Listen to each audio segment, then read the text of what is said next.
जैद एक बहादुर दर्जी था। एक सुबह कुछ मक्खियां उसके खाने पर बैठ गईं। इससे जैद को बहुत गुस्सा आया। उसने कपड़े का एक टुकड़ा उन पर फेंक दिया।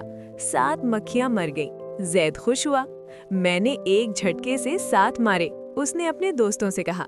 वो कैसे जान सकते थे कि उसने सिर्फ मक्खियां मारी हैं? एक दिन बादशाह ने जैद को बुलाया और पूछा कि मैंने सुना है कि तुमने एक वार से 7 को मार डाला है, क्या ये सच है? जैद ने सर झुका लिया।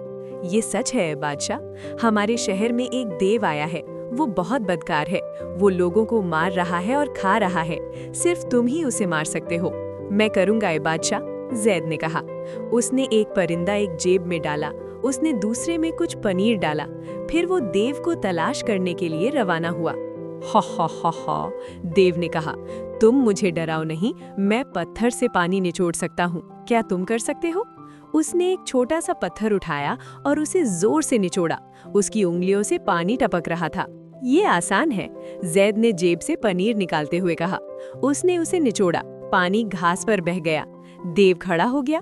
आह, लेकिन क्या तुम ये कर सकते हो? उसने एक पत्थर हवा में ऊंचा फेंका। जमीन पर गिरने में 10 मिनट लगा। जैद ने जेब से परिंदा निकाला। उसने उसे आसमान पर फेंक दिया। देव उसके गिरने का इंतजार कर रहा था, लेकिन परिंदा उड़ गया था। तुम मजबूत हो, तुम मेरे भाई हो सकते हो, शरीर देव बोला। वो जैद को मिलने ले गया, जो एक जिन है। देव और जिन की दोस्ती थी। वो कुछ देर बातें करते रहे। फिर वो एक बड़े दरख्त के नीचे सो गए। जैद ने अपनी जेब पत्थरों से भर ली। वो दरख्त पर चढ़ गया। उसने जिन पर पत्थर मारा। अरे, जिन ने देव से कहा, मुझे मत मारो।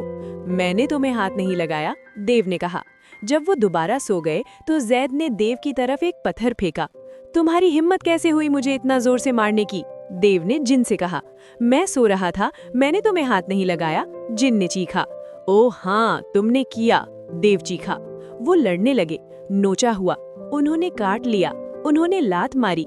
कुछ ही देर में वो दोनों नीचे गिर गए और ये शरीर देव और बुरे जिन का अंजाम था। बादशाह खुश हुआ। उसने जैद को अपनी फौज में सिपाही बनाया और उसे बहुत से तोहफे दिए।